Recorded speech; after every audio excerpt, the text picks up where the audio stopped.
এমা, কি করছো তুমি? এই যে আলু বসায় রাখছি। আলু রান্না করো? ও মা, আলু খেলে হবে? হ্যাঁ। আর তোমার রান্নাঘরটা এত সুন্দর কেন? আরে আর বলো না, আজকে এই যে মেয়ে ঘর আবলা চাউলা করে রাখছে। আর এই যে দেখলা আবলা চাউলা কইরে আমি বলছি মা এখন রান্না। তাই? হ্যাঁ। তোমার মেয়ের কাজ? ও, তুমি কিছু করো নাই? না।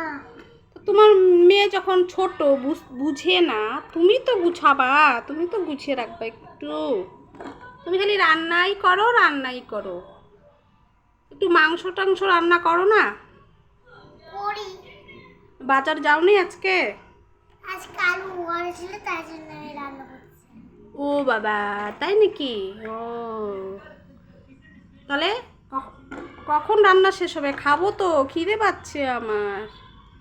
এই যে এখনই হবে। এক্ষুনি হবে? এমা, এটা তো বাথটব দিয়ে রান্না করো।